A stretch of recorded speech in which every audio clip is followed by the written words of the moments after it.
am a member of, got to do a little advertising for the NAR, National Association of Realtors.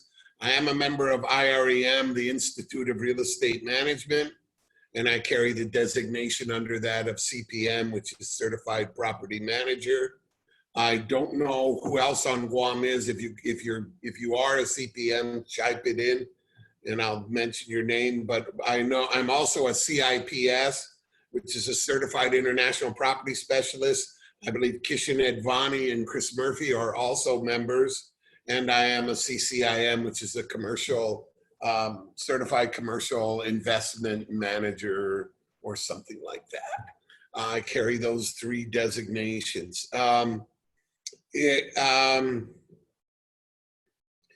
Please remember what I've sent you and what I'm teaching is just a small part of a 30-hour course that I put together and taught for the University of Guam and for other people. So it's just a section. So I'm not going to be able to cover all of property management. I thought I just covered the basics and the fundamentals of it. I will try to complete this in an hour, hour and a half, so we have room for questions, and I'll try to answer. As I was telling Peggy, that I define good questions as ones that I know the answer, and stupid questions are the ones that I don't know the answer. And usually the stupid questions are the good questions. So,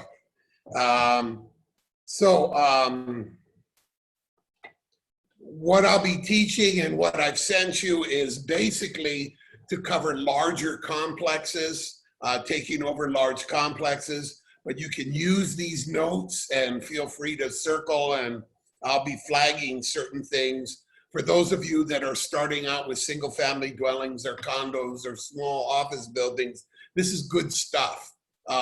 You can circle it. Some of it will not apply, but please feel free to use it.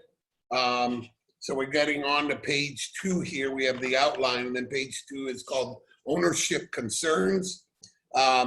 It really is our responsibility to assist the owner in achieving their investment objectives. You know, it's not what we think the owner should get. It's not what we would get if we owned the building. We have to find out from the owner, what does he want?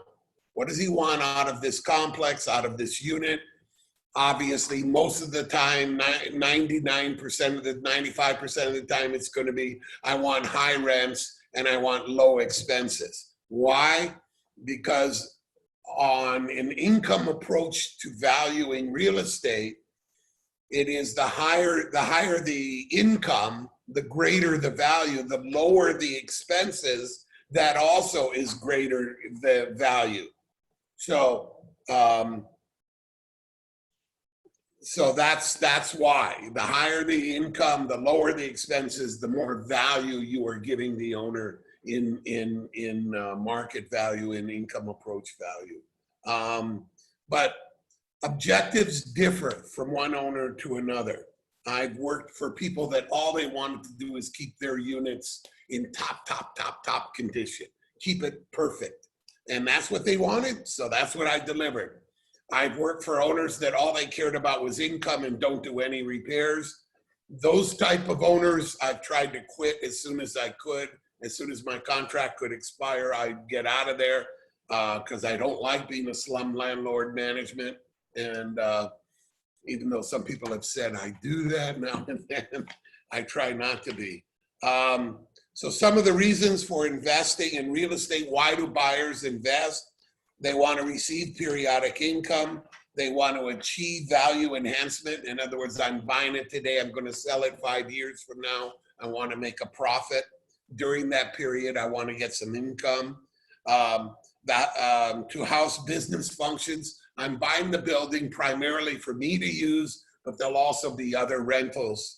For instance, I manage First Hawaiian Bank building in Mighty, and their primary, they built it for themselves, but they added 3 floors on the top for rentals. To speculate, they just heard about investing in real estate. They want to speculate. I got some money, I'm just throwing it in. To build an estate, I'm thinking of my children. I'm thinking of my children's children. I want to build something. A hedge against inflation. Money's costing more and more. To hedge that inflation by buying a building, you hopefully offset some of that or all of it. And then to be able to take pride in ownership. It is pride that I own my own building. I know Remax owns theirs. It is proud to own your own building. Today's Anthony has his. And we take pride in that we own it, and so that's part of ownership. The quality of the management is essential to receiving income and to achieving capital appreciation. So the better you manage, the more you're going to make the owner, and the better the complex is. That's very important. So you need to sit down with an owner. When somebody walks in and says, I want to hire you to manage, you need to discuss, what do you want out of this? And remember, and always try to remember that focus. That first meeting can be so important. What do they want? Again, it's not what you want. It's not what you think they want. It's what they want that counts. And be sure there's a mutual understanding. Feed it back to them. I always try to do that. Nowadays, because of distances, we do a lot in emails. I feed back to them. This is what I think you're saying. This is what I'm understanding you want from me. Occasionally, new owners are unsure or unaware of what to expect. So you have to present them with alternatives and ideas and how what's going to happen to your management. It's not all rosy. It's not all income. There are expenses involved, and it's better they learn up front than later. And with the owners, so once you have their ownership goals and objectives in mind, you plan operating procedures, your marketing procedures, and your budgeting. You plan all of that based on the owner's goals and objectives. A management plan should be written and cites an owner's goals and objective. Sometimes that's as simple as an email, like I said. This is the way I plan on managing it for you. This is what I'm going to be doing for you. How does this sound? That's a management plan. It can be very simple when you're talking of a single family house or whatever. An ongoing process while you are managing a property. Test the impact of operating decisions against the stated goals to ensure compatibility. So as you're managing, test it. Step back, after a month, after 6 months, step back and say, am I managing it am I meeting the owner's goals? And if not, then refocus yourself and start all over. Re-examine all the goals and objectives. And if you're not heading that direction, but the owner is happy, then tell the owner, we're not getting where you wanted us to get, but you seem happy with where we're going. So by the way, this is where we're heading, and these are the new goals. Sometimes they're rewritten as you manage. A lot of times you're dealing with first-time investors or green investors. So they're kind of plugging along with us as we march. The professional property manager, always remember you're the owner's agent. In many cases, the properties I manage, I don't meet the owner. I see him, I email him. I manage for people in New York and England and throughout Asia. I manage for them. I don't know them, but they're the people I work for. The tenant I'm collecting rent from becomes a friend or becomes somebody I care for and I feel real bad for them. You always have to step back and kick yourself and remind yourself, I work for the owner. It's very important. I have 4 or 5 property managers that work for me, and I'm constantly kicking them and reminding them, remember who you work for. The owner's goals, make sure the goals and objectives are understood, as I've said. And if the goals and objectives are not realistic, you should try to persuade the owners to change their goals. Tell them we can't I can't reset. It's like taking a listing in a Kaiser house for 750,000. You're not going to get it, Mr. Owner. The same thing with management. You know, we're not going to get there. We're not going to get you an 18% rate of return. I can't get you there. Please be careful if the owner's goals and objectives are immoral or illegal. You point that out to them and say, I can't do anything. If they want you to do something that is illegal, you become a part of that action and you become liable for your actions. So you just step back and say, this isn't worth it. And I'm telling you, it's not worth it. Really quickly, for those of you following along in the packets, we actually began on the second PDF that Peggy sent. So the subject is ownership concern, so that's where we began. So in case you were lost. Yeah, and there's a bottom, and I'm on page 3. I numbered some of them, I didn't number some. Okay, the next thing is ownership itself. How does an owner own property? And sometimes they're gonna buy from you and they wanna know how to own it. How should they own it? So you need to go through it, or at least be aware of the different types of ownership. So we have sole proprietorship, we have partnerships, we have corporations, basically. A sole proprietorship, that is the oldest form of ownership. The business is owned and conducted by one person, sole proprietorship. The advantages of sole proprietorship is easy. I buy it in my name, it's easy. Lowest cost of organization. I don't have to file paperwork. I don't have to make partnership agreements. I don't have to incorporate. I don't have to do anything. I bought it in my name. I own it. Well, I bought it in my name. My wife owns it. That's the way it is in my house. Flexibility of control. You get to control it. I own it. I get to make the decision. The secrecy of affairs. What I do is my own business. It's not a corporation. It's not a partnership. I don't have to share with what I want to do and what I'm doing. It's secret. It's relatively credit strength because of unlimited liability of the proprietor and creditor. Banks love loaning individuals. We're going to get to personal guarantees later, but banks want you on the hook, obviously. And pretty much now there's no way to get off the hook. The psychological value of personal element, both the effect to one's ego, it's mine. That's kind of cool. And the ease of disillusionment, I sell it. I sign a paper, I sell it, it's gone. So it's very easy. The disadvantages of sole proprietorship, it's difficult for raising large amounts of money, unless Anthony Godwin will owe me some. It's hard to get the money. Absence of advice and assistance. You're all on your own. You make your own decision. That's good, but it's also bad. You don't have experts helping you. Unlimited personal liability. You're on the hook. Usually that means everything else you own is on the hook. Lack of permanence with financial. If you die, if something happens to you, there's a lack of permanence. It doesn't go on forever. It goes on only as long as you do. The next type is multiple ownerships.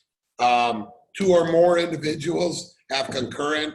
You hear a lot on the first one there, joint tenancy. Joint tenancy has right of survivorship.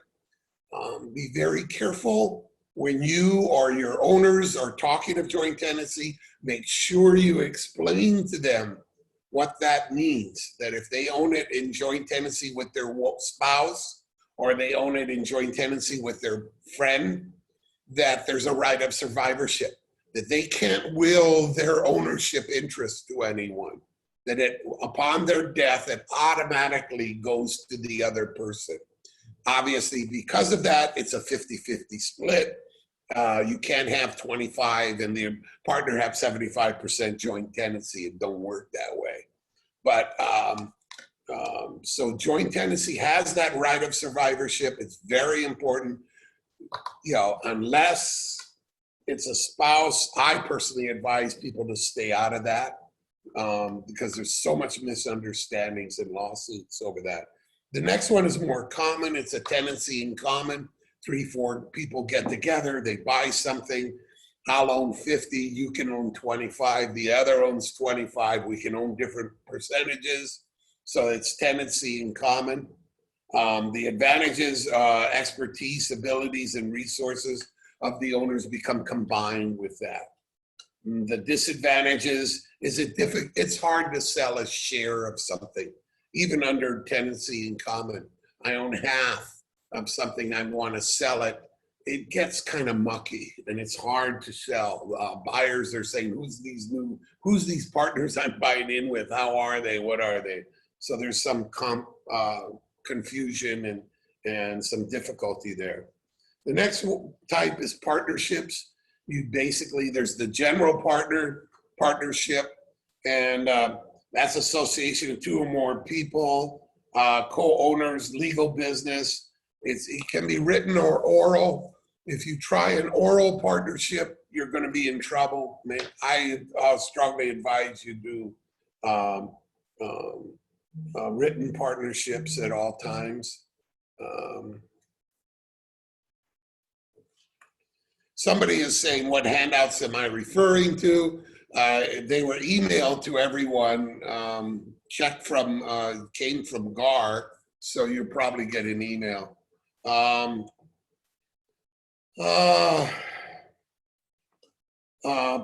Each partner is a general agent of the business.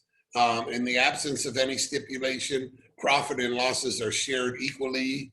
Membership in the firm is transferable with consent of the other partners. So you start getting into, I want to sell my share, I want out, I don't like you anymore, well, I won't let you out. You get into all those problems you get with corporations. Seniority of liabilities in a partnership is as follows. So the liabilities of a partnership first goes to the creditors, then to the partners for loans, then to the partners for capital, then finally to the partners when you disperse for profit. So you got to pay off your bills, then you pay off your loans, usually to yourself, then your capital, pay off equity, and then the balance is profit. Dissolution of a partnership may be affected by the terms of the partnership, mutual agreement, withdrawal of a partner, bankruptcy or insolvency of a partner, death or insanity of a partner. So you can drive one crazy and then get it. Court decree. Those are the ways that it's dissolved. Advantages, it's easy to form, it's flexible in control, you have freedom of movement, psychological values of personal element, and the credit strength because of unlimited liability of the partners. So everyone's in on it, so that you get a stronger. The disadvantage, it's divided authority, unlimited liability, and limited life. One of the problems with partnerships is problems with partnership, and the disadvantage of the limited life of it. In a limited partnership, with a limited partnership, you have 1 or more general partners, and they're the people who are liable for the actions, for everything. The limited partner is sheltered and protected by the general partner. It's kind of a neat formation, but the general partner controls and makes the decision. So a limited partner is sheltered, but really has less say or little say, if any. Limited liability features of the partnership is good only in the states in which it has complied with the laws regarding a limited partnership. Limited partnership is filed in Guam, it's good in Guam. Advantages, its relative flexibility of control, the limited liability of the limited partners, and it's the relative credit strength because of the limited of the general partners. So the stronger the general partner, the more credit strength you have. But usually the limited partner is the one with the money. That's why he's being a limited partner. Divided authority, when there are two or more general partners, that's the disadvantages. You start fighting with each other or disagreeing. Unlimited liability of the general partner. If you're a general partner, you're liable for it. The limited liability of the limited partners also prevents them from having a voice. So the limited partner don't get to say much. The difficulty in restraining limited partnerships from involvement and control. Limited partners are usually as I said, the more wealthier one, and they want to control, and they're gonna, they're gonna push their issues and agendas. So that creates a lot of conflict sometimes. And there's a limited life, and transferring interest is a big problem. Whether you're a limited or a general partner, transferring interest. The next item is corporations. Corporations operate under a charter granted by the state or territory. So a Guam corporation is licensed to do business on Guam. It can register in Hawaii or California and become authorized to do business there, but it's still a Guam corporation. In the old days, you see a lot of Arizona corporations because they were real easy to get, easy to form, and very easy to protect. So you have then Panamanian corporations, I've seen those. But a corporation is a legal entity all to itself. A corporation, it's not Chris Felix and Anthony and Chris Murphy, and it's not those people. It's the corporation reformed as its own entity and has its own entity and lives its own entity. The corporation is autonomous and it insulates the shareholders. So I own shares of that corporation. I'm insulated. So long as the corporation is a corporate soul and in play, nobody can come at me if the corporation did anything bad.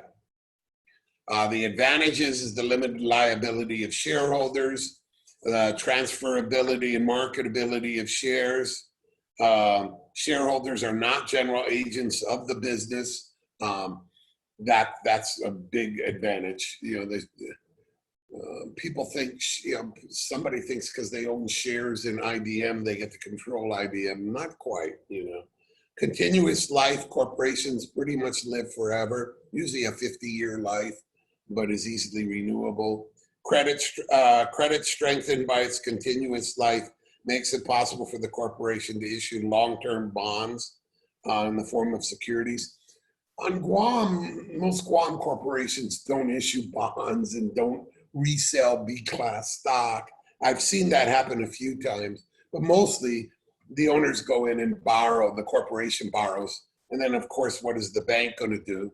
They're going to demand personal guarantees. So the whole concept of the corporation is kind of broken by that, but that's what happens.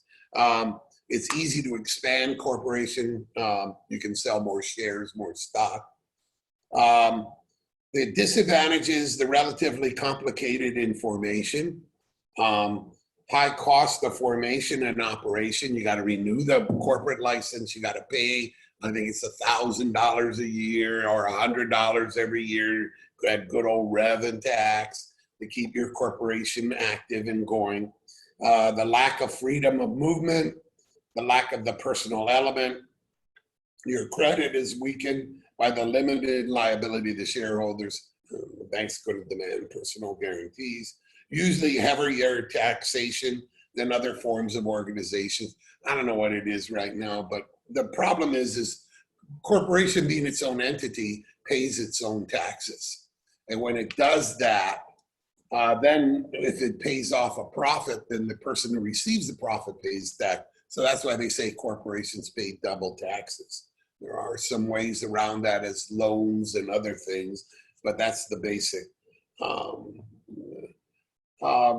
one thing I really want to stress, if you are a corporation or you work for an owner that has a corporation, he owns the, bought something under a corporation, I really want to stress that you make sure you file or at least have your annual shareholders meetings, your directors and your shareholders meetings, that you call and have them.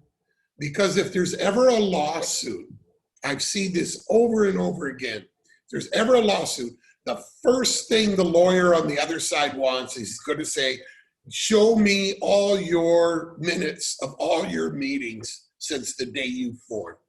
And you're going to say, oh, I don't have them.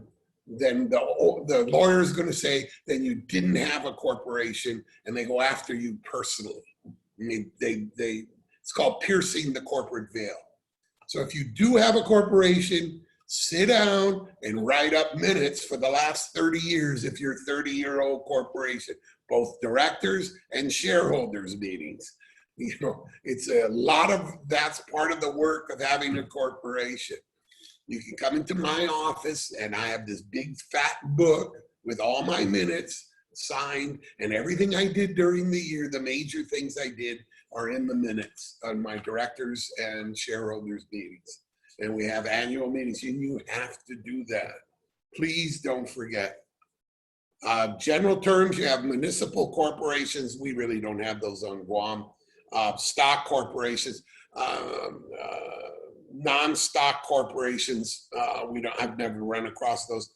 But the basic corporations are C and S corporations. C is the regular corporation where you have a bunch of people together and they own shares in the corporation.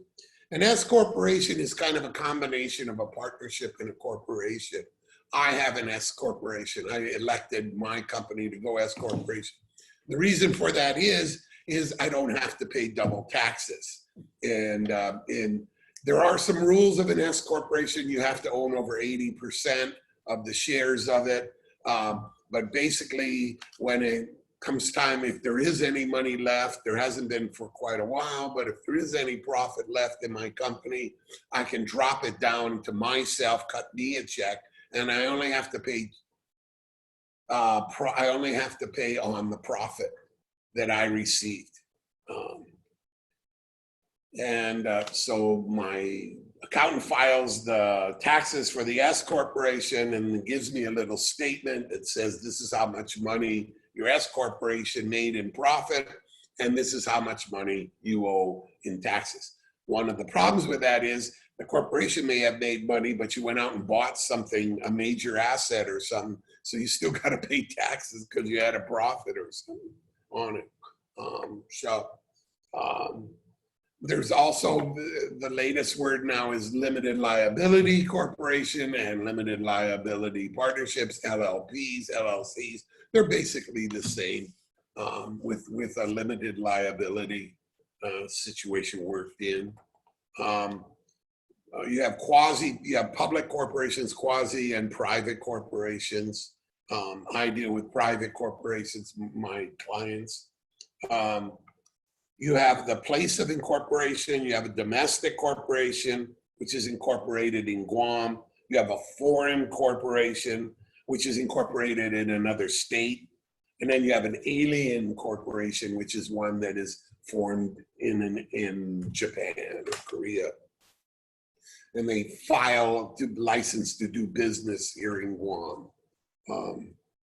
Mostly what happens is the alien corporation will open up a Guam corporation that is wholly owned by the alien corporation.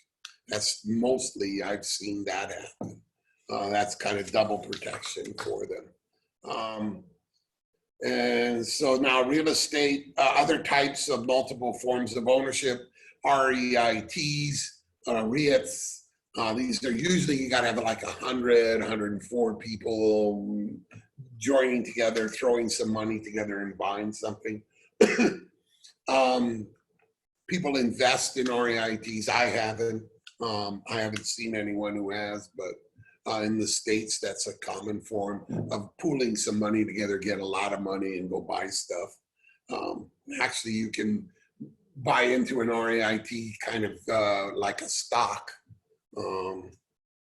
Joint ventures, it's formed to carry out a very specific project.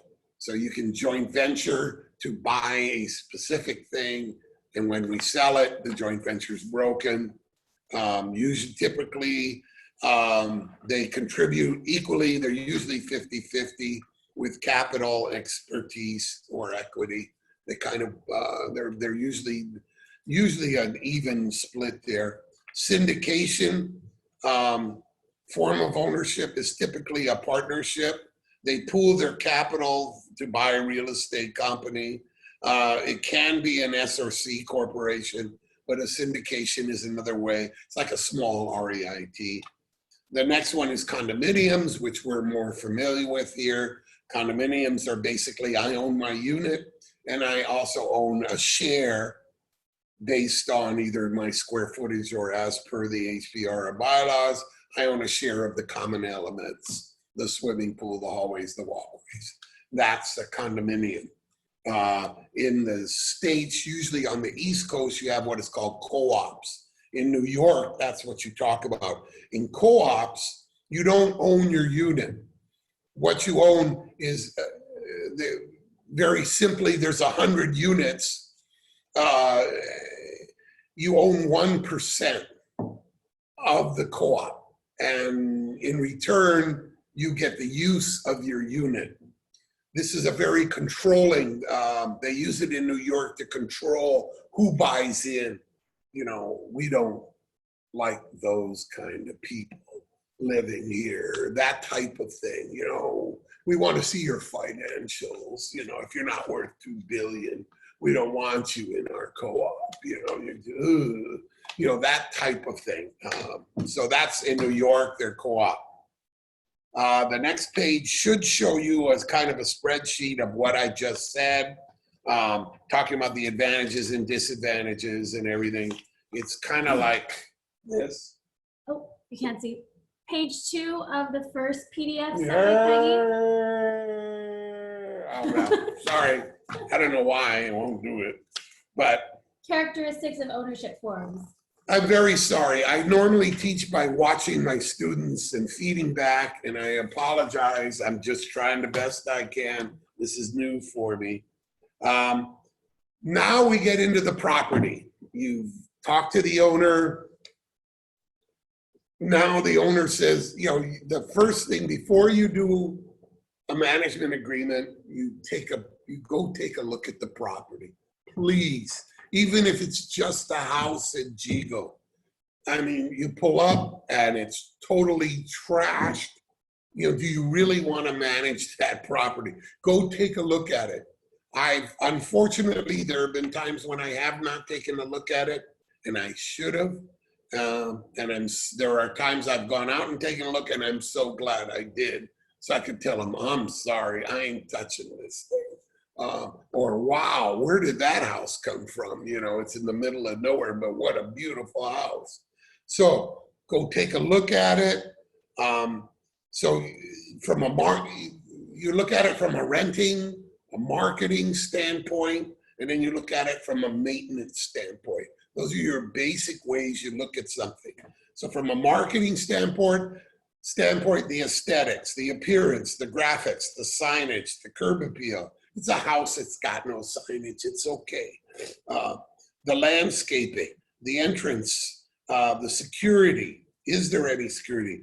If we're talking commercial, the building amenities, the service area, the conference room, the layout and equipment, how modern is it? Does it have, they call it like functional obsolescence, so the hallways, the old style. I looked at a building in Agana that was about 50 years old, older than I've been here. Not too many of those around. But I actually walked through it and it's just atrocious. The hallways are just too wide. The rooms are just a mess. They just go nowhere. The bathrooms aren't connected because it was so old. They just kind of had one bathroom per floor. You know, you gotta take all that, you gotta walk through and take all that into consideration. You know, so it gives you a marketing. How am I going to market this? What are the problems? What are the good points? What are the bad points? Then from a maintenance standpoint, The HVAC means air conditioning. Plumbing and electrical systems, how bad are they? We took over a building about a year ago, and you open the electrical panels and it doesn't have switches. It's got fuses. You know, that's how old what do they call them, square D fuses in this. I mean, it's like, oh no, where are we gonna get these? So they're, you know, those buildings usually have under electric with all the new gadgets and computers and air conditioning and heating. You know, you're usually underpowered in those buildings. How am I going to have to jags it up? How my roofs leak? The building I took over has roof leaks all over the place. Elevators, stairwells, safety features, lighting, restrooms, public corridors, parking areas. Do you want to manage a building that has 10,000 square feet and 18 parking stalls? If you do, good luck, take it.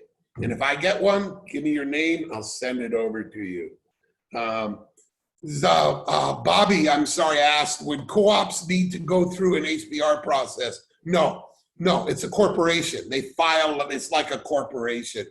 It's similar, I mean, HBR really is a corporation. Articles, they call them bylaws, and they call them an HBR instead of articles. But no, they file, it's literally a corporation, and you own a percentage of it, and you get a use of a unit in there. Christine Campos, I love you. Thank you for telling me I'm doing a good job. I'm so nervous. So we're rubbish disposal areas, check your garbage areas. Where are you going to put the garbage can? Believe me, I've actually had buildings, after I took over management, I'm going, oh my God, where am I going to put the garbage can? Fire preventive systems. You know now, Public Works and Fire Department are looking for these stupid standpipes and fire, and you know, I mean, you may have to call a company to take a look at these things and see if how antiquated are they. The electrical fire alarm systems, you know, I call Wade Mayhew, not to drop a name, but he'll come out and say, Chris, this thing is 30 years old. I got to put this, I got to do that, I got to do that. And of course I say how much. And then I sit down with the owner. Are there structural defects? Very important. You got spalling, you know, when chunks of the roof are falling off and you see rusted rebar underneath. It's not that bad, but if you see it, you gotta take care of it. That's the problem. And it just looks so ugly. It scares the heck out of us sometimes. But it's not that hard to take care of. Next section, we're getting into now the management agreement. So you take a look at the building, you've seen everything, you go, yeah, I can handle this, you know. So then you sit down and with a management agreement. I'm not going to give you a sample management agreement. I don't do that. You should go down and dig one out. Nowadays, you just freaking go online and they'll give you 30 of them. Or go into one of those legal things. I've done that and pull out, and I've stolen paragraphs from here and sections from there and made my own. Sometimes I have to customize because the job is customized, management is customized. Some people want me only to collect the rent. Some people want me only, they'll collect the rent, they just give me the money. I was just contacted last week by somebody, by a family, and they get X amount of dollars per month and they just want me to disperse it. And it's like a hotel. It's not, but it's like a hotel is under there, and the hotel will only cut one check, and they don't want to cut 18 checks to the different family members now that the trust is broken. So, you know, all they want is for me to collect the money and cut the check. Do I have to do business license? Do I have to pay GRT, whatever? It's now called BPT now, business privilege tax. But, you know, what do I have to do? Figure it out. And so the management agreement has to be customized for those. But it is a written contract. The terms, the duration of the agreement between the property manager and the property owner will vary. Normally it's an annual contract. I always put in the management agreement, either I put continuing on a month-to-month basis, or I would put continuing thereafter annually unless canceled by a party. I do that because when I'm renewing licenses and stuff, some places I've managed for 20, 30 years, and I've got these old management contracts, but it says continuing thereafter on a month-to-month. So some places accept it. Most government agencies now, just to be stickers in the mud, say, no, we want a new agreement, so we got to prepare it and send it out. I don't know if you've run across that, you property managers, but lately they've been demanding current contracts that continuing on a month-to-month or continuing annually is not acceptable anymore. But make sure you have something in there that kind of keeps you going, because I tell you, you turn your head and a year is gone. It goes by pretty fast. So in the management agreement, you need the size of the property, the scope of the work, you know, what are you going to do? One thing I'd like to warn you about, we learned the hard way over the years, is that about paying the mortgage out of your collections. I strongly advise you don't do that. You can collect the rent, you can pay, renew business, you can pay the bills, you can do this, you can do that, pay the business privilege tax, file and record that for them. But when it comes to paying their mortgage, I strongly advise you explain to them, no, I will send you at the end of the middle of next month, my report with the check, or I'll deposit the check and send you an email into your account, and I'll send you an email and you pay the thing. Why? Because the tenant doesn't pay you the rent and you can't pay the bank, and you don't pay the bank, and the owner's credit is shot, he's gonna get mad at you and they sue you. You put his credit in jeopardy. This way it's clean, he understands he has to pay it. It's just the right way to do it. Think about it, but when he says, can you pay my mortgage, just back off. Just say, I'd rather not, and give him the reason why. I'm trying to protect your credit. You know, because if the tenant doesn't pay me, you're going to have to dig in your pocket. I'm sure not digging in mine. It's not my money. It's not my house. So the scope of the work, the next item, the existence and extent of any problems, put it down in the management agreement, or at least a cover letter, or at least an email. What are the problems that this project faces, so that it's there? The resources and compensation for solving existing problems. I used to do, and unfortunately, I think I still do, I do too much work for free. We fix things that were headaches. We go back. We've taken over projects, condominiums, where we've had to go back 5, 6 years in the accounting and clean it all up and bring it current. And I don't charge for that. You know, don't do it. Don't be stupid like me. Call me and I'll talk to you about it, but you don't want to get involved in that. Anything's wrong, it's going to be your fault anyway, so you might as well get paid for it. The owner's objectives, put it in there in the management agreement. Generally, the owners want good cash flow and minimal expenses. That's what I told you. High cash, low expenses. That gap there is what creates the value for the unit. When the objectives include renovation, other major changes, the term of the contract should be tied to the accomplishment of that goal with renewal clauses and with costs and compensation. One thing I do now, if you want me to renovate, I will do that, but I want 15% of the cost as my fee for doing that, or 10% or whatever. You know, if I'm going to be responsible and you want me to go there and check it, and the owners are so nice. They go, oh, you just drive there once in a while and go take a look.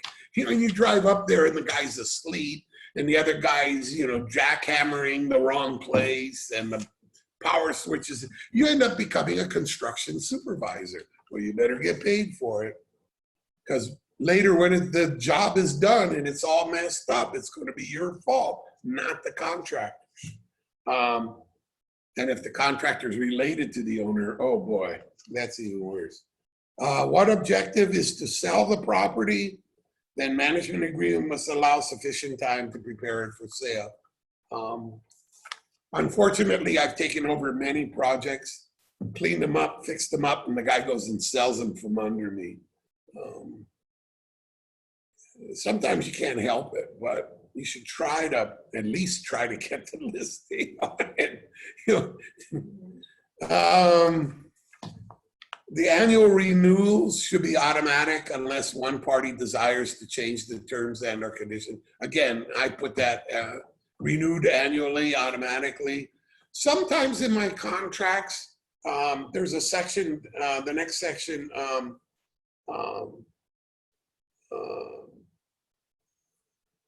you really don't know the owner and he doesn't know you that well. You've been communicating back and forth. You can put escape clauses in. I do that in some, and probably most of my contracts. I'll put that it's a 1-year contract, but it's cancelable by either party after 60 days or 90 days. Number one, I don't want to work for somebody who hates me.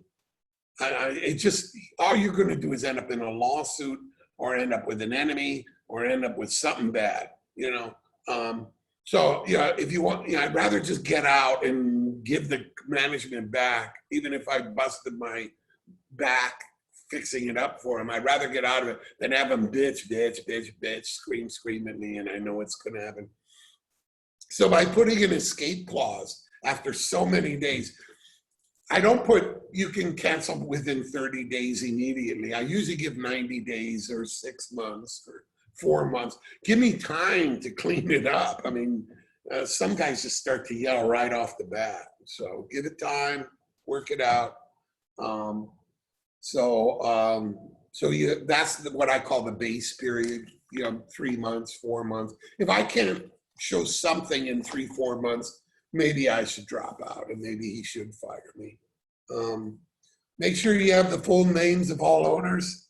I can't tell you how embarrassing it has been for me at times trying to track an owner down, because I only had a slang, Joe Cruz instead of Joseph Cruz, or is it Joanne? I don't know, Make sure you have as much information about the owner and all the owners as possible. I'll talk about it later, I think, but we took over management of a condominium that's owned by 4 people, 2 husband and wives. They've gotten divorced. They hate each other's guts. Do you know what it's like to manage to collect rent and try to disperse rent to 4 people that hate each other? I mean, it's really tough. Next, Bobby has, would lawyers' fees or other fees for eviction normally be included in the No. Normally, that's an expense of that's an expense of the owner. It's like an operating expense. It's a legal professional service fee. I can't pay that, and I can't build that into my fees. I have no ideas. Sometimes Mark Beggs writes a letter for me, and I collect in a week. Sometimes it takes 2 years to collect some money. So my answer is no. But I explained to the owner, my collection effort only goes so far. After that, I'm going to turn it over to either a collection agent or a lawyer. I've had pretty poor experience with collection people. I usually go right to the attorney and turn it over and give him 30% or whatever he's going to take. At least I got a lawyer writing a letter seems a little stronger here than anything else. But yeah, I can't put his fees. I have no idea what the fees are going to be. and it's a fee of the owner. And I explained to him. And when it gets to the point where I got to turn it over to an attorney, if it's a condominium, I present it to the board of directors of the condominium and tell them, I'm turning this, do you want me to turn this over to the attorney or what? Or if it's an individual owner, I will email them and say, I'm turning this over to an attorney if that's okay, because I can't collect it. I'm sorry, I've done everything I can. In cases we're trying to collect for outstanding balances and collections of small claims does not work, what is the next option? Sue. Again, hire an attorney. I totally agree. Small claims is kind of a joke. You win, but you don't win anything. They can't award you anything. All you do is you have the right to go and sue them in the big court. So I suggest you hire an attorney to collect for you. Develop a relationship with the attorney. Tell them I'll give you all my stuff. So I'll give you my nickels, I'll give you my dimes, and I'll give you my dollars if you work.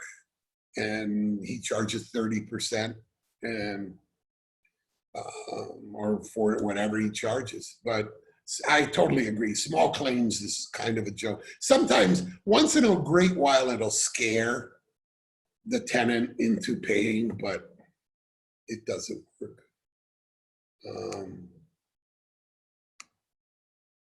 Yes, it's an owner's. Well, you know, I mean, it's a fee. Hopefully, it's the fee is 30% of what they collect. So if they don't collect anything, there's no fee to anybody. But if the guy owes me $1,000 and the attorney collects it, he takes $300, I get $700. What I do is I charge management fees on the $700. The money's been collected. Maybe I should charge for the $300 too. I don't think so, but maybe I could try. Okay, so the full names, thorough description of the property, not just the street address, try a legal address. And if the owner doesn't know it, you better find it. We can use our GRPRs and you can find it there. I've done that, I've had to do that. Authority to sign leases or rental agreements should be defined. Who can sign leases? I want authority to sign the leases. The owner's in the States, I gotta mail him a lease or deed, and he's off. I've had nothing but headaches when an owner, I wanna sign all the leases. I'll send you copies of them all, but I won't. It takes too long, and it just gets to be a headache and a hassle. Will this recording be available? Yes, it will. I understand it will. It may cost you money. I don't know, but I understand they are recording this. The authority to set rental rates or collect rates. This is a hard call. How far are you allowed to go on setting rental rates and cutting a deal? I sit down with an owner when I do the inspection, and we sit down and peg market value rental rates. And at the market or above, I'm authorized. At anything below, I have to send to them for approval. And sometimes, like in today's market, you know, when you got 500 units available at $2,000 a month, sometimes I'll send the owner the offer and I'll say, if I don't hear from you in 2 days, I'm signing it.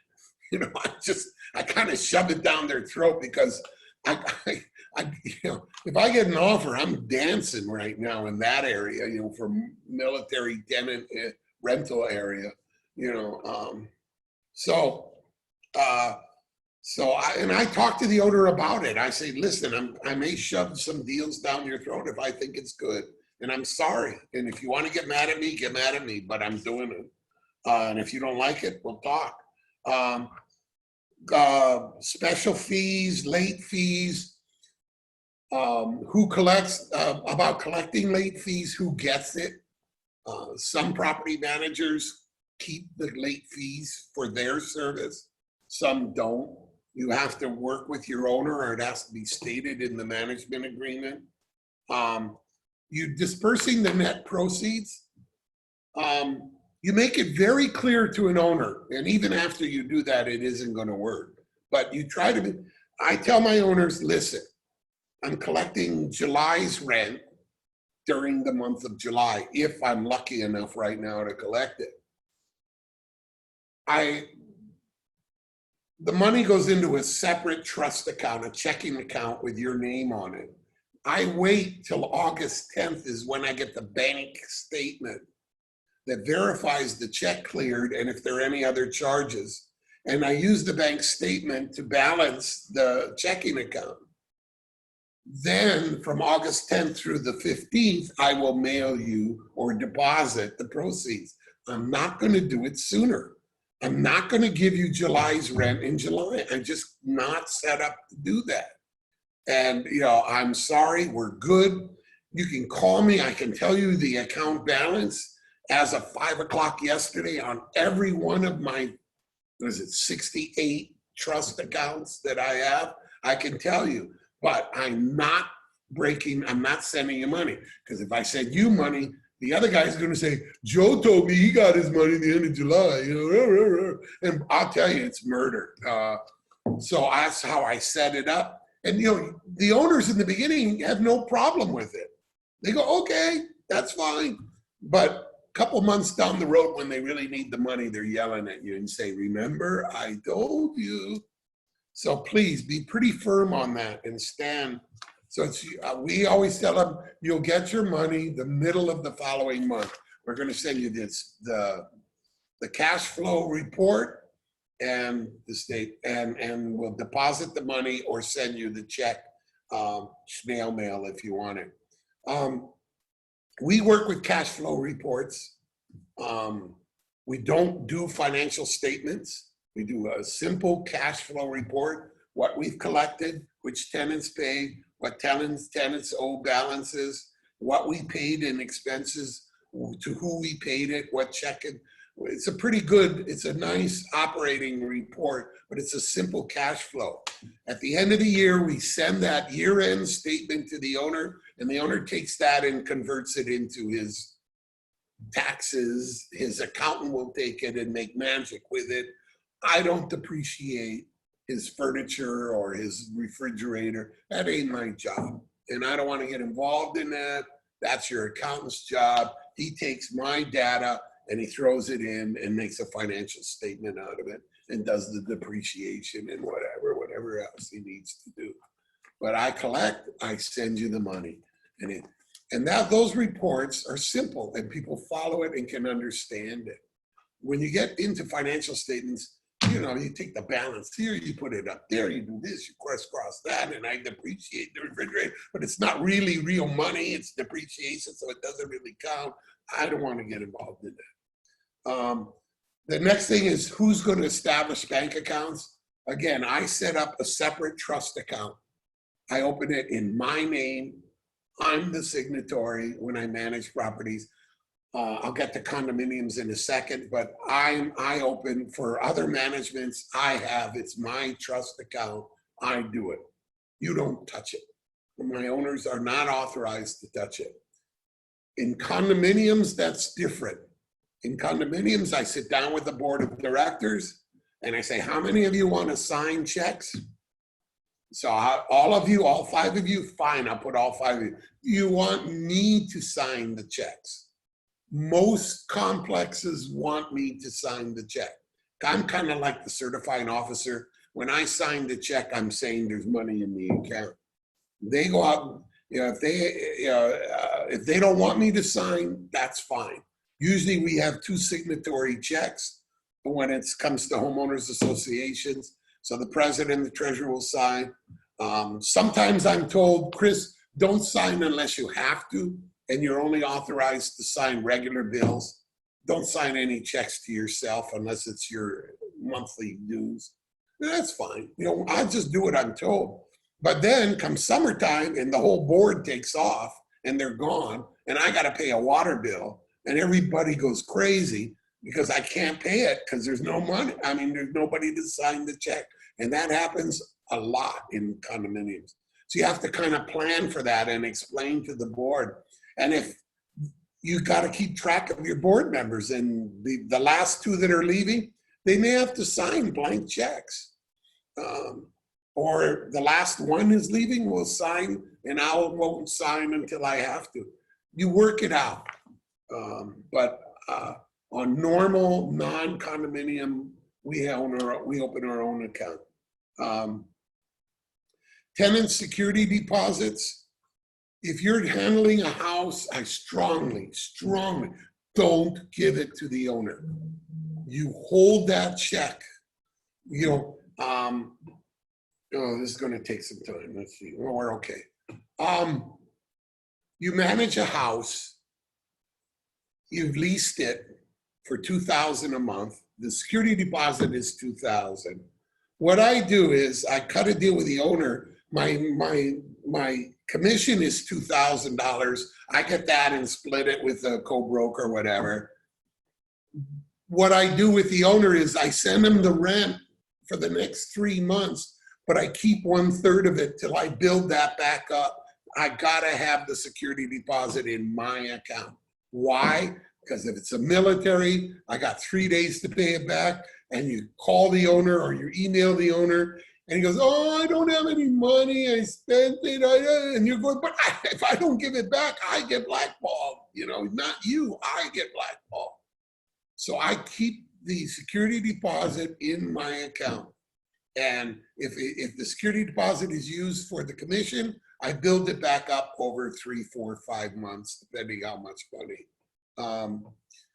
I got Fuad saying, do I take post-dated checks? No, we try not to. There have been a few cases where we have it, someone we trust or know, but somebody walks in and says, I'll give you a post-dated check. We tell you, don't.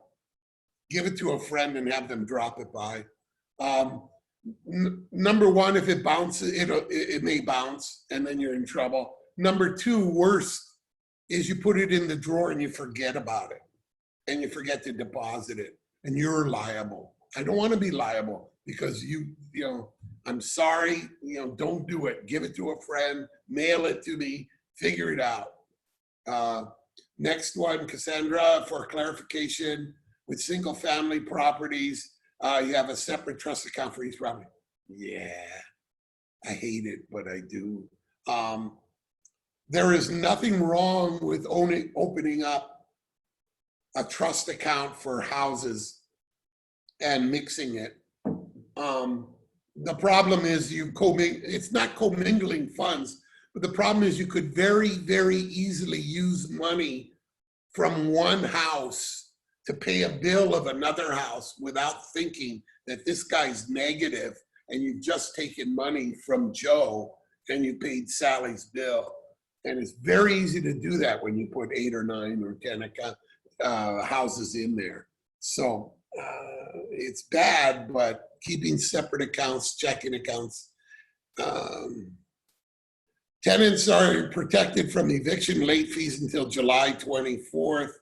Did the AG? Yes, he did. It's now unfortunately, I apologize. We worked very hard. Claire, Anthony, myself, and a few others worked very, very hard with the Lieutenant Governor and some of his staff to try to convince the governor to remove the fact that tenants don't have to pay rent. Our basic stand was tenants have a lot of money right now. And if we wait till late, if we wait a month from now, they're gonna spend all their money. It really pisses me off when I see somebody who owes me $4,000 pull up in a new car and say, I can't pay rent and I don't have to pay rent. But it's August 21st, according to the governor's statement on Monday. We were told that she was seriously considering opening it up on Monday, but we lost. And we will continue fighting it. That's all we can do.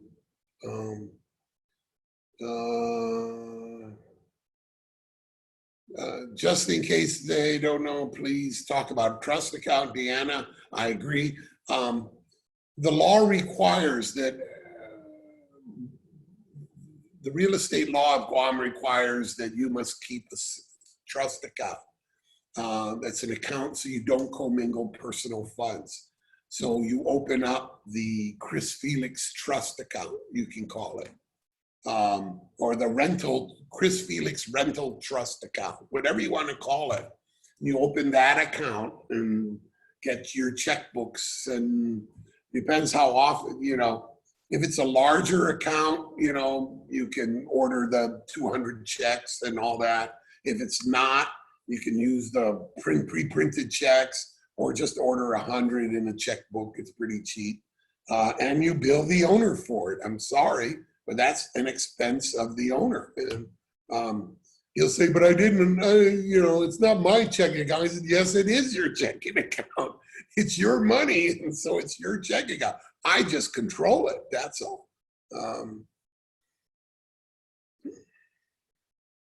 I'm sorry, I will try to repeat the questions. I apologize. Thank you.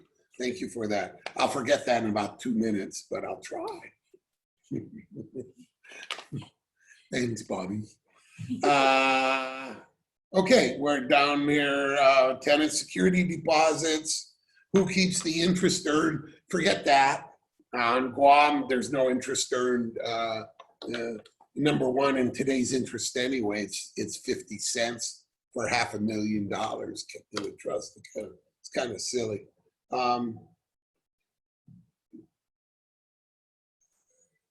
I know I'm dealing with professionals, but one of the most serious things about trust accounts is always remember that's not your money. We manage a property we're court-appointed management, and it's two people suing each other, and they've been suing each other for about 6 years now, back and forth, and one wins and then the other wins, and the court. In the meantime, we're managing the property. We currently have well over $1 million in that account. And you look at that and you go, whoa, maybe it's time to hit tequila, it ain't your money. Always when you're dealing with a trust account, it ain't your money. Some good friends of mine, some of you old timers, Anthony, Deanna, some of you who've been around a while know some people who touched their trust account money, who borrowed. I'm going to get a commission next week, so I'll just take $5,000 just because I got to pay a bill, and I know it's coming in, and then the commission doesn't happen, and the money gets gone. Be very careful. It's not your money. Don't even think of touching it.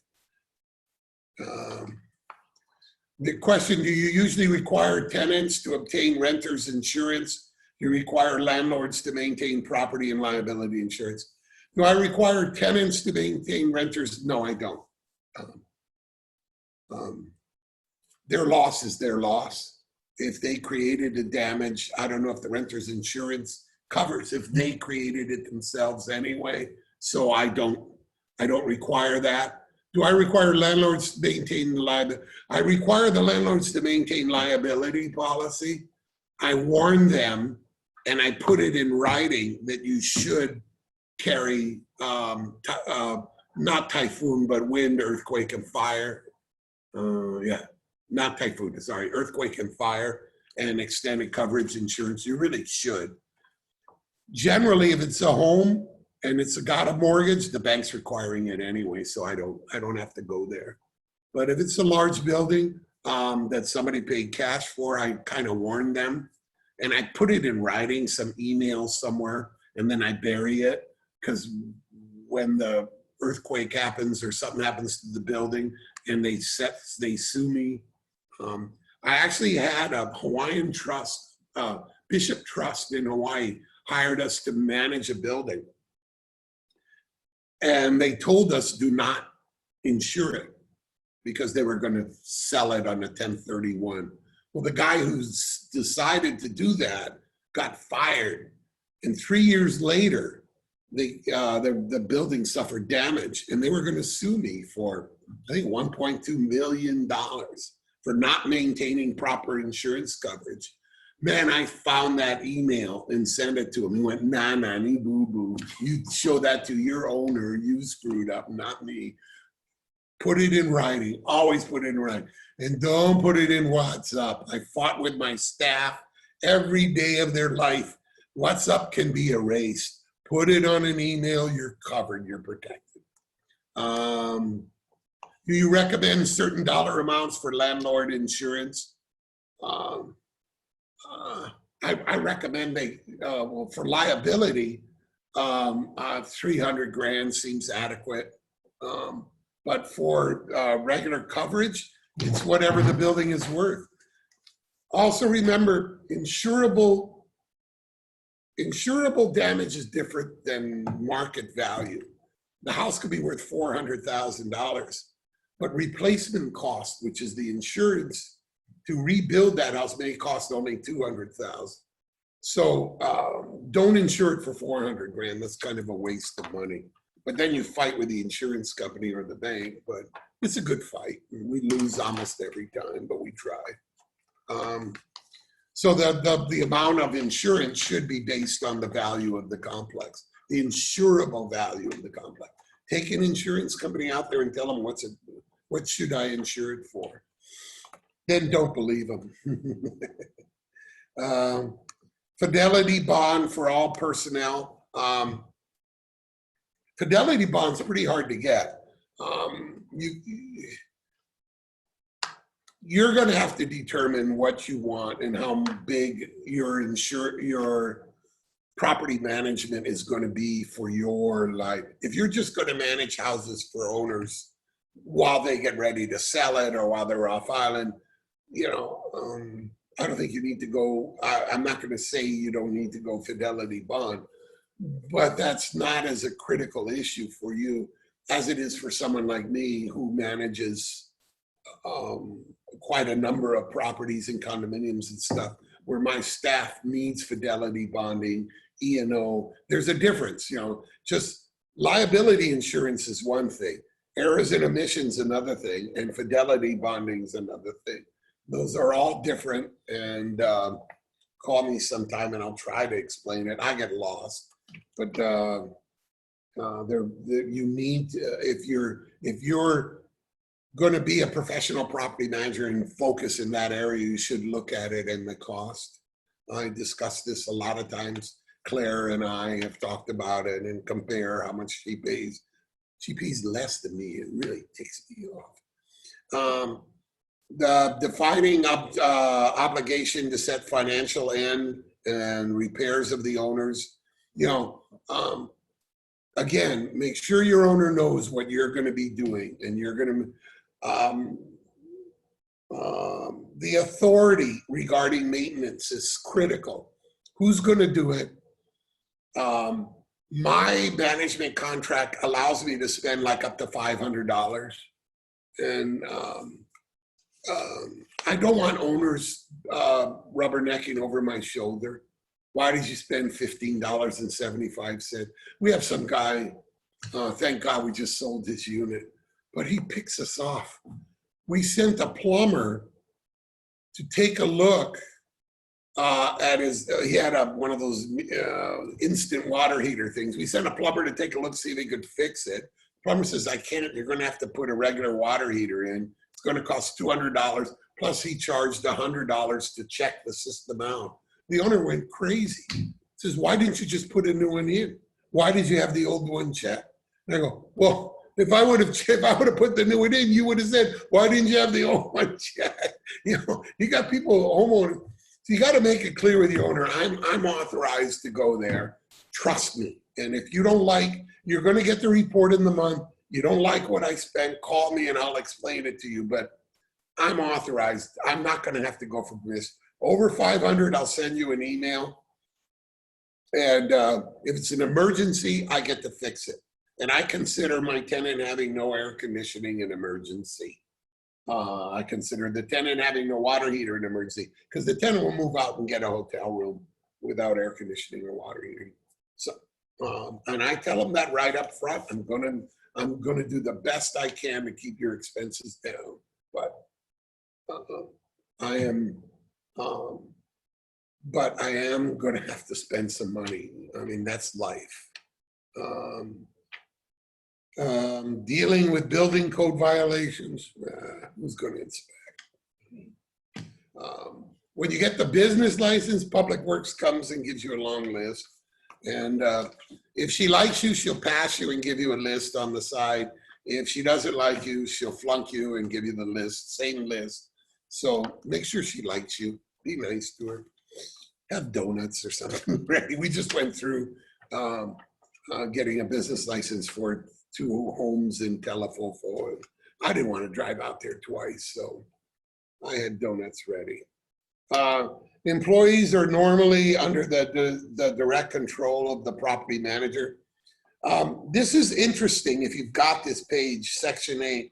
I was very shocked when I read this, and I've read this like a dozen times. It says, the businesses are under the direct control of the property manager.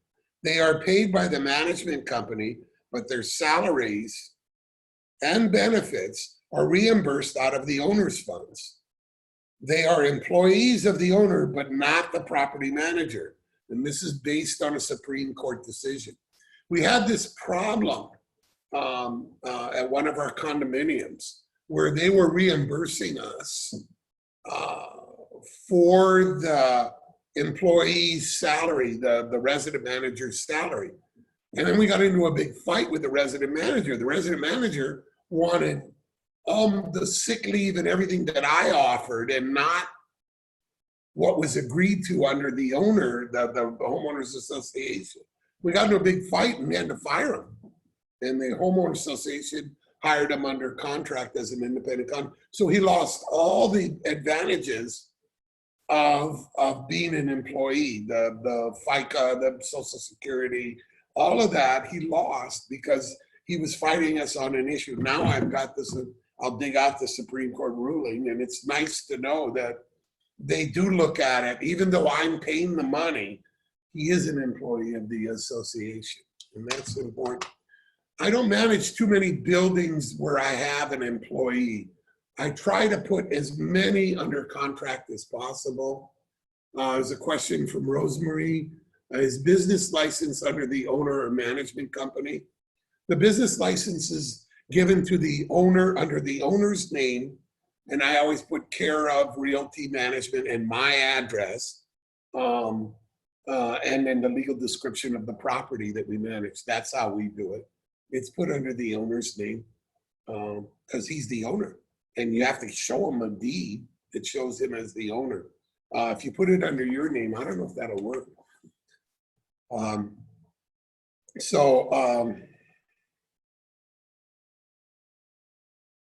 Yeah, about employee versus contract, people feel differently on large buildings and stuff. I'm a real contract hire kind of guy. I don't like security people under my salary. They shoot somebody, I start getting liable, or the building owner gets liable. Somebody gets sick and doesn't come to work and they're critical, you know, well, how am I going to fill that person in? If I contract out and the security guy doesn't show, I can call the security company and yell at them and make them and subtract the fee from them and make them get back. And when the homeowners call me and said, how come there's no security guards? Ah, because they didn't show. And they're stupid guys. And we're going to fire them at the next meeting. You know, I like contract hires. I like contract for professionals to do their job. I find that overall, when you add up the benefits of employees, which usually is, you know, if you're paying somebody $2,000 a month, it's costing you $2,500 a month. Take 25% as when you talk the benefits, the bonuses, the taxes, and the sick leave or whatever else you're going to add in there. Take 25% and add that on top of your salary that you're paying somebody, and that's really what it's costing you. When you do that, you're running real close to the cost of contracting the work out. And the liability is really reduced. Swimming pool, even swimming pool maintenance. I do have some condominiums that do their own. They use the resident manager to maintain the pool. I don't like that, because if he dumps too much chlorine in the pool and somebody swims and gets burnt or their eyes get burnt, man, the homeowner association's going to get sued. I'm going to get sued. The resident manager is going to get sued, but who cares? They don't care about him. He's not insured like we are. So I personally prefer contracting, no matter how big the project is. Hold harmless clause should be included to indicate that as long as acting within the legal guidelines, the agent is identified in suits and claims in connection labor law. Put that in. Put that in. That the owner will hold you harmless from your actions as being his manager, provided that you are acting within legal guidelines. You know, if you do something stupid, of course you're going to get, then you're liable. But put it in. And if he says, why is this clause there? Say, why not? I got a Daniel Brucci. If you put the BL, Business license? Well, put the business license under your company name. Your company will be liable for the taxes due, income taxes, rental income for the property. I recommend not doing it. Totally agree. Daniel, thumbs up. He's right. You put it under your name, you're liable. That's why I always put it under the owner's name. And nowadays, you have to show them the deed anyway. So specify what types of insurance and what levels of coverage are needed. Put that in there. Or at least have an email that says what you're going to cover. The next one covers emergency situations such as war. Oh, if there's a war, you're not responsible for a lot of stuff. So this pandemic, you might be able to get away with not doing your work as hard as you did. But I'll tell you, I've worked twice as hard on this pandemic. I mean, sitting down with each tenant, negotiating how they're going to pay rent. I tell you, you beat them up, they'll pay. We just had a tenant who owed $4,000. He hasn't paid a rent since March. And we're there every week yelling at him, screaming at him, telling him, you got your money, pay me, pay me, pay me. He walked in yesterday and gave us $4,000. Now, for the next 4 months, he probably won't pay, but at least I got $4,000. I can send that to the owner, and he'll be happy. Fees should be clearly defined. You should charge fees sufficient to cover the cost of service provided. It's really hard. Most fees are a percentage of gross rents collected. Some have fixed fees. Some have well, you got leasing commissions, and that's totally separate from management fees. And I explained that to the owner. It's there in the management contract, but that's a different fee. That's a leasing fee is different from management fees. Some people have fixed fees, $50 a month if it's vacant, or $100 a month if it's vacant, because I got to go out there, I got to look at it, I got to study it. Some people have percentage of gross rents collected only, plus leasing commission. Personally, I have percentage of rent collected. I don't like fixed fees. I just don't like it. It's kind of negative. It's kind of like I don't have to do anything and I'll get $50 a month. So I get to charge you anyway. I don't know, I feel uncomfortable with that. What are significant differences in property, question, significant differences in property managing residential versus commercial? It's the quality of your tenant and your landlord, of your owner. That's my significant. It's pretty much the same. You're dealing with a more sophisticated owner, a more sophisticated tenant. Usually things are more in writing. Usually contracts are spelled out. The larger the complex gets, the more complicated it gets, the more things you got to do. Like First Hawaiian Bank and Mighty, I mean, we got chemicals, we got air conditioning, we got standby water systems, standby generator systems. These have to be checked. The battery died on the generator and who didn't do what. And but it really works out to be about the same. Everything has to be working, you know. The tenant's happy, he's going to pay you. And if tenant's not happy, he's not going to pay you. I find it easier to collect under commercial accounts than it is under residential accounts most of the time. So it's hard to just define, but that's pretty much the best I could do. I'll be sorry. There is, the next time you do your ethics, your biannual or triannual ethics, check the commercial and try to do that. That teaches you a little bit of the difference. And my CPM and my CCIM sure helped my CPM to look at things from a commercial standpoint.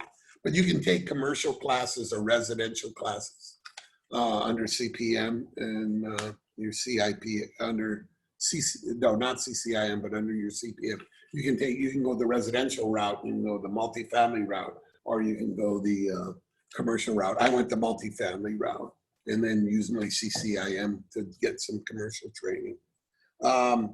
So your fees, it says here your fees got to justify your cost. It's hard when you're starting out, and I know that. And you're basically in competition with everyone else. So your percentage of gross rents collected has got to be kind of within the range of other people, or the guys or the owners are just going to go somewhere else. You got to make sure it's worth it to you. You know, taking a 2-bedroom apartment in Mauricio that is paying $500 a month may not be the best thing to do. You know, sometimes you got to say no. You know, look at what you're going to manage. Look at what you can get out of it, and is it worth it? You know, if I can only get $700 a month, and I'm going to charge you 10%, I'm going to get $70 a month, and all the liability, responsibility, and legal issues that I'm going to have to face. Is it worth it? You know, is it worth the drive out to collect? And usually at the bottom end, you're not talking of one drive out, and you know, at the top end, the money's deposited pretty much in your account. On the bottom end, you got to go out, and the guy says, "Oh, I don't have any money," and then you go back on every Saturday. We're up in Danido at this stupid fourplex, pounding on doors, Rose and I, and it just frustrates me. But that's life. We took the management, and would I give it back? Probably, if I could. But now we become friends with the owner, and we can't do it. So set your fees as best you can, and again, put a backdoor clause in your management contract. If it's not worth it, you got to just tell the owner it ain't worth it. And it's better that than let it run. I've had managers who just didn't do their work, and the rent builds up. And what do you do when you haven't gone there in 3-4 months because you're lazy, or it's not worth your time, or you got busy, or you got sick, and you know you didn't send a friend there to go knock on the door? What are you going to do when the owner says, "Where's my rent"? I mean, you can only make up so many stories, and we've had some serious situations for properties that were managed not by us but by other people that we've taken over. That 2 years of rent is owed. What do you do?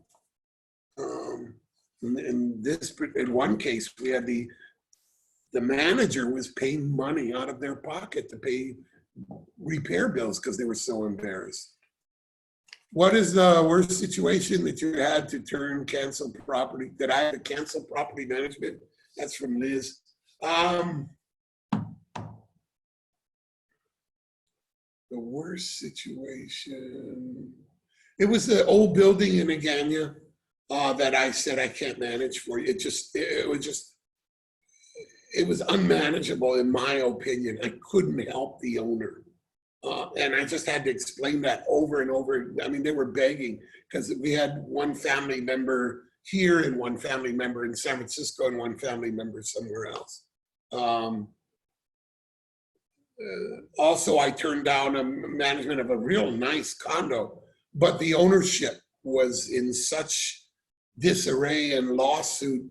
I just saw a lawsuit coming, and I just told them there's a lawsuit coming down the road, and I can't touch that. You know, Liz is saying, let everyone know when to walk away. It's hard to tell you when to walk away. You'll know when you should walk. Listen to yourself.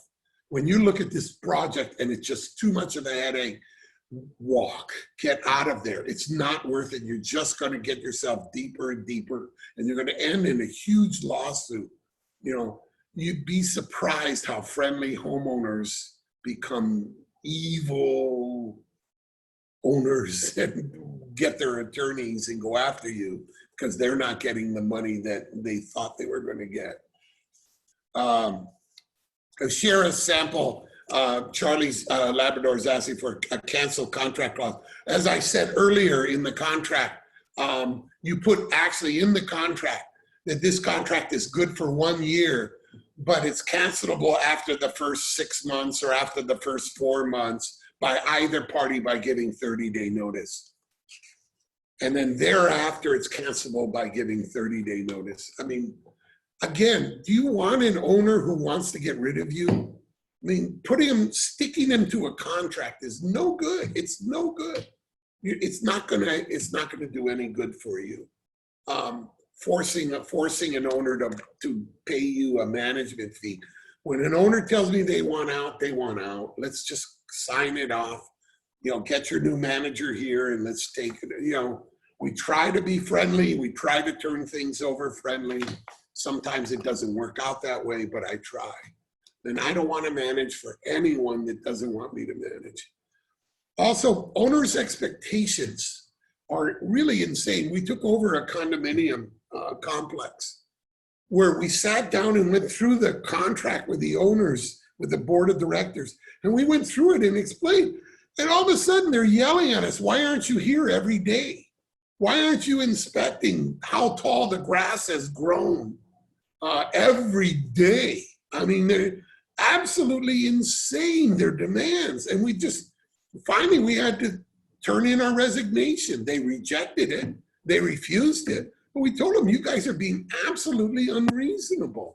You know, for, was it $2,000 a month? You want me to put one of my managers up there to watch the grass grow? I mean, get out of here. You know, why aren't you here every day? Where does it say in my contract I'm there every day? Verbally, I promise you we come once a week, but I ain't coming any more than that. And we've had pretty heavy fights. Liz saying that's paying you 1 cent per hour.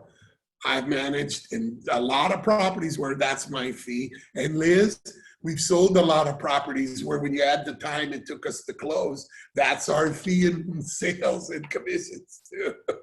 1 cent an hour. So on management fees, you combine it, you figure it out what you can do, whether you want to charge a flat fee plus a commission, plus a percentage, just a flat fee, there are times when I just charge a flat fee, like when I'm just collecting, like I told you in the past, or somebody just recently contacted me, the money will be mailed to you, you just disperse it out. I'll charge $300, $500 a month flat fee, because there's nothing to do. It's just a flat fee, just an accounting entry. Leasing commissions for securing tenant. Make it clear in there, in our management agreement, we put in there that there's a leasing commission paid, and they yell and scream and they say, in Hawaii, we don't pay leasing commission. I go, well, this is in Hawaii. Take your building and go to Hawaii and you won't have to pay. But here in Guam, because it's got to go into MLS for me to lease it, you know, otherwise it's going to be vacant for the next 2 years, dog. You know, and you're going to yell at me and scream at me, pay the stupid commission. If I can lease it 1 month sooner, you paid your fee. Can you address the regulation regarding property management? Does the property manager have to be a broker office, or can a real estate agent manage property under Guam law? My understanding is real estate agents can manage properties under Guam law, they're licensed real estate agent. A property management firm needs a licensed broker like me, and my property managers are not licensed. As a matter of fact, I will not allow my property managers to become licensed because it gets into a conflict. When properties they manage want to go into sale, we turn it over to our real estate side. That avoids a conflict and everybody yelling and screaming, and my property management and my real estate department screaming at each other. So that's my understanding of the Guam law. It may change weekly. It may change soon, we don't know, but that's the way I read it and that's the way I understand it. Liz says, don't agents have to manage under a broker umbrella? We don't allow our agents to manage. My understanding that is a broker's decision.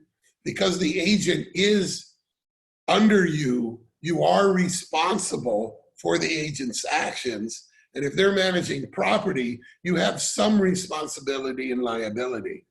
I demand that I allow my agents to manage property, but I demand that they send an email to their owners, and I get a copy of it that says my broker and the brokerage firm is not part of this management agreement and not a party to this management agreement. It's between you and me, and my broker's not liable, and my brokerage firm is not liable. I did that. We've been protected. We haven't had any agents lawsuit, but I don't blame a broker for telling their agents not to manage properties, that they must turn it over to their property management. I've made it clear with my agents, if they take over a large project over so many units, that I expect the management of it. And if they don't turn it over to me, they can go look for another firm that'll allow them. So I kind of handle it that way, but I don't blame a brokerage firm for not allowing. On option, there's a question about, Liz says too much liability, totally agree, but I got some people that have been managing. Options, I finally got rid of one, I got one more to go. Options to renew.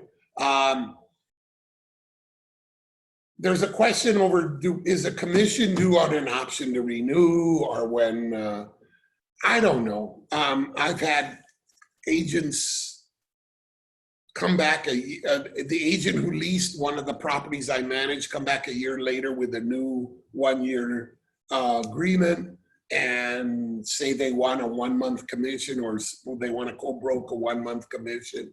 I send that to the owner with my recommendation.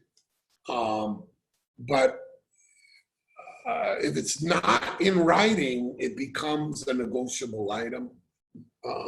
So that's how options to renew are pretty hard to handle. There's also the world famous clause that I was involved with, and I apologize for it, but for a while, agents were leasing properties to tenants they knew could not pay rent. And they would grab the rent, the upfront rent, and they get their commission, and then they'd run. And I get caught, and it would take me 3 months to throw the tenant out. And then I'd have to release it, and the owner's screaming at me, why do I have to pay a commission? So I got involved with putting in the famous clause about, should the tenant skip out during the lease, that the commission will be prorated in return. I know that caused a lot of flack. I'm sorry, it was a sign of the times. That doesn't seem to be a problem anymore. My owners are no longer screaming at me. So most of my, if not all of my clauses, those are gone. I don't know if I started it, but I sure built it up. And I apologize for that, but I'm trying to protect my owners. And for a while, there were like 3 or 4 agents. They were just absolutely famous for just getting enough, scraping together enough money. Their tenants scrape enough money to pay the security deposit and the pro rata the first month, and they're gone. They got their money. Next, agree. Do you know if the current governor's orders federal mandate allows eviction now? My understanding is no, not till August 21st. When we get out of Core 3 into Core 4, that's what I was just told by some of the lieutenant governor's staff. They apologized deeply, but it was a call of the governor, and I'm still working on it and still fighting on it. That's my understanding. You cannot evict.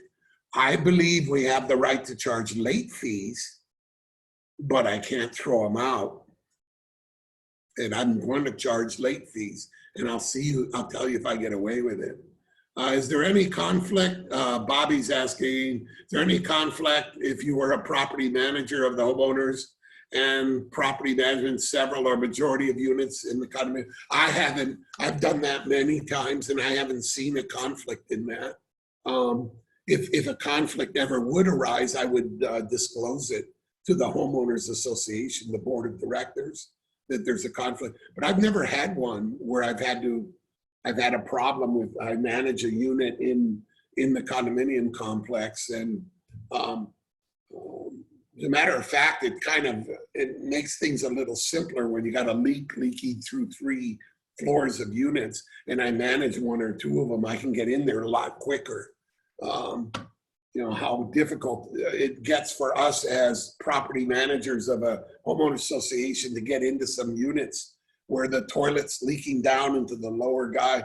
And we have to determine, is it common area or not? Once we determine it's not common area, we tell the owners, we're sorry, but you two got to sue each other and figure it out. We're out of it. The homeowner association is out of it. A few more quick pages. Sales brokerage fees, make sure that's made clear. I put that in my management agreement. If you sell it, if I sell it for you, I want X%. Supervision of extraordinary repairs. Are you going to pay me? If so, how much? Keeping corporate or partnership books, don't do it. Unless you're an accounting firm also, don't do it. Do a simple spreadsheet of management fees, money in, money out, and keep it that way. But you want to do it, enjoy your life. Special reports or appraisals, what are you going to charge for them? Usually I don't put that in. If the owner wants me to do something special, I'll tell him what my fee will be, and usually he goes somewhere else.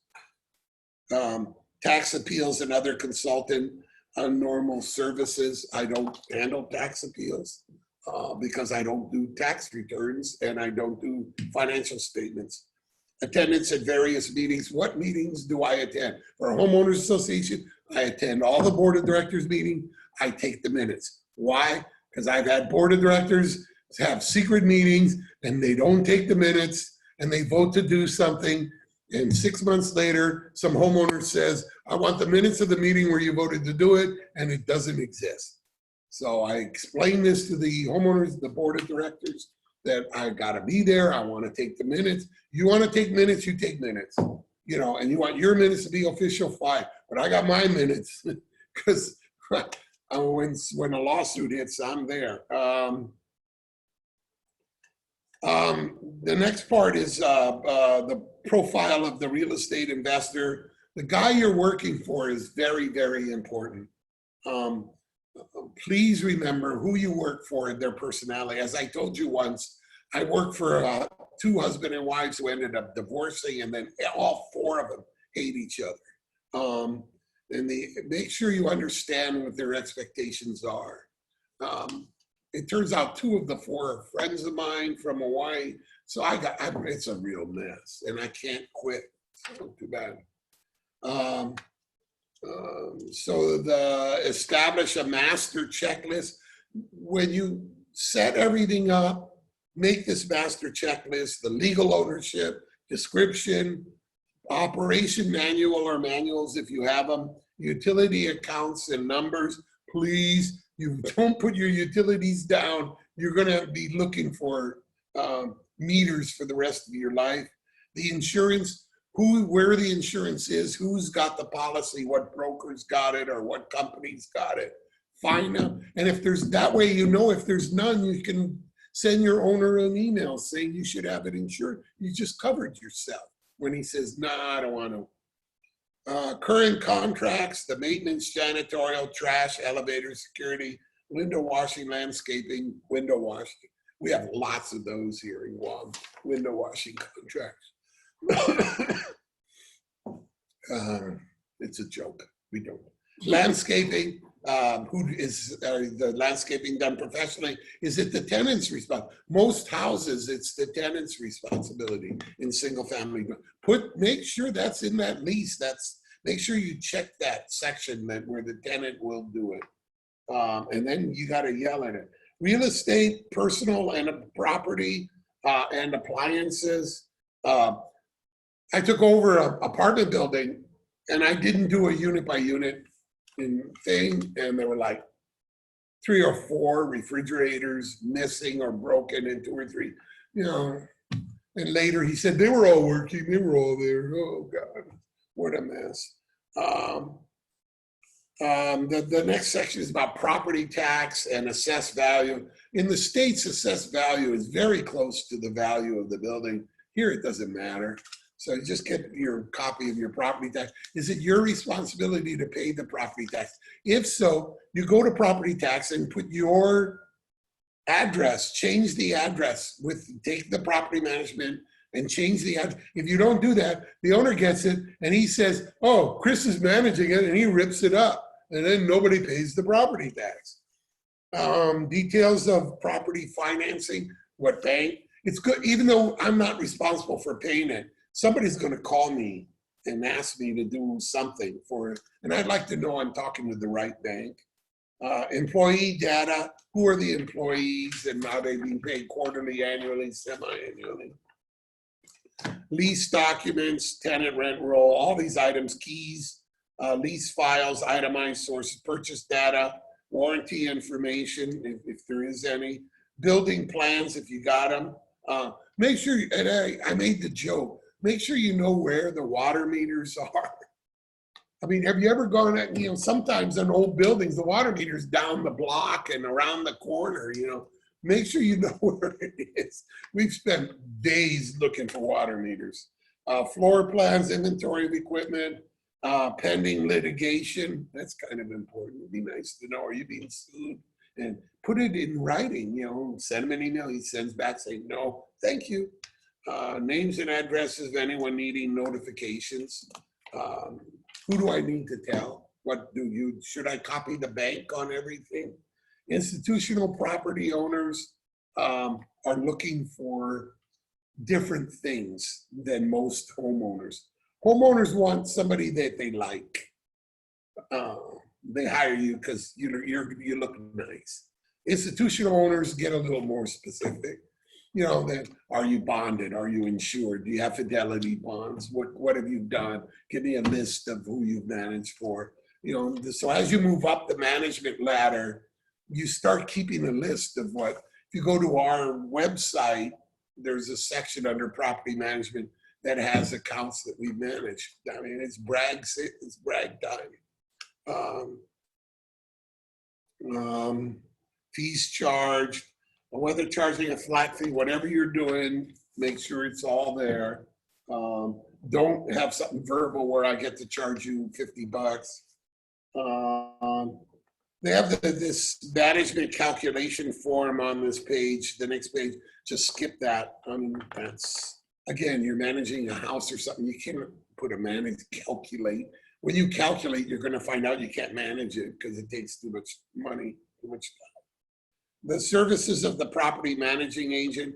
I have a pretty large staff. I got 5 in accounting. I got 4 property managers, 5 property managers, and I got a front office, and I've got a runner that signs checks. So, when you start moving up where you're going to start hiring staff, start thinking about, is it worth it? You may want to just manage up to a certain level where you're comfortable in making a few bucks, making maybe $800, $900, $1,000, $1,500 a month, and handling it all. Once you start hiring people, then you got to pay them. And then if you lose an account or gain an account, things start really getting crazy. So you need to decide how far up the management ladder you're going to go. I attached a management account master checklist for you to check and play with, just what I've gone through. and enjoy that. And marketing strategies, the last page. It's important you define who you're going to go after. Your lease, you got a 3-bedroom in Dumont for 2205. We kind of know who you're going after. There are 500 other people going after the same per people. So what is going to be your strategy? How are you going to get that unit leased when you've got all this competition? You know, you need to sit down and plan it, you know, and you need to warn your owner. You need to tell your owner that the competition's really tough. You know, as I've said in the past that, you know, we don't charge a flat fee, so we don't get any money till the unit is leased. That's our management. So if it takes 6-8 months to lease a unit, I got a lot of money I've got invested in that project that I've lost. And you know, I got some owners that are just stubborn. They want $2,500 a month, and you get an offer of $2,000, and you sit there and go, you know, how many months vacant do you need to get to make up for that loss? You know, if that unit is empty for 3 months, you've just lost. You paid for that 1 year. So define your target market, develop a market strategy, define a marketing budget, implement the plan. You know, tell the owner, if you're going to spend some money, you tell the owner, I need money. I'm going to be advertising here. I'm going to be advertising there. Or I'm just going to put it in my regular advertising so it costs you nothing. Let them know. Identify your market segment. Identify where those tenants can be found, your target market. Analyze your region and neighborhood. The information you need about your building. You know, spreadsheets, fact sheets, electronic media advertising, that's the new thing.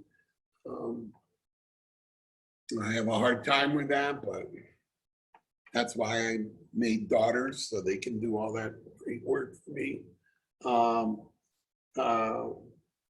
And to be certain that you do a thorough analysis of the site, make sure you know what you're marketing. I pretty much have done, and it's just 5 minutes to noon. You guys, yeah, Bobby, it's digital media advertising. I knew that. I just don't want to say it. But yes, and you're the best at it. But my daughter's second best. No,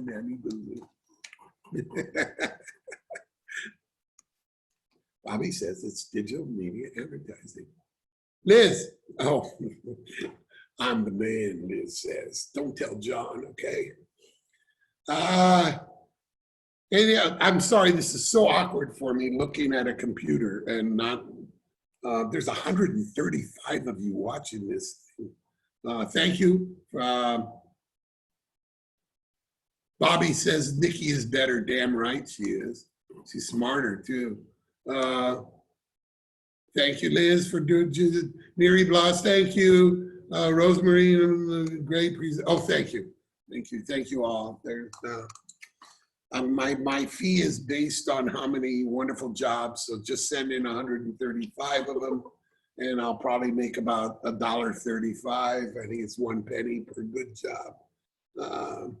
So thank you all. Don't forget the classes tomorrow and stuff. I'm teaching next week, I think. I'm teaching zoning. There won't be any handout for that class. I'm just going to tell you where to go on your computer. So on the zoning class, be ready to go online because you're going to go to the compiler of laws, and we'll just kind of go through that together. Thank you, Lance, Sheila. Thank you, thank you, thank you. I feel like I'm Ray on the radio station. Thank you, everybody. Have a good afternoon. Make some money, please. Turn it back over to you. Thank you very much, Chris. That was a great presentation. I hope that everybody was able to retrieve the documents that was sent this morning via email. If you had problems, please let us know so we can resend those documents to you. We wanted to make sure that those documents were sent closer to the time of the class, so it sits on the top of your inbox. So hopefully everybody was able to retrieve that. Thank you very much. Great class again. And look forward to tomorrow's Liz Dueña's class and additional classes for next week. Thank you again and have a pleasant day. Go, Liz, go. Thank you.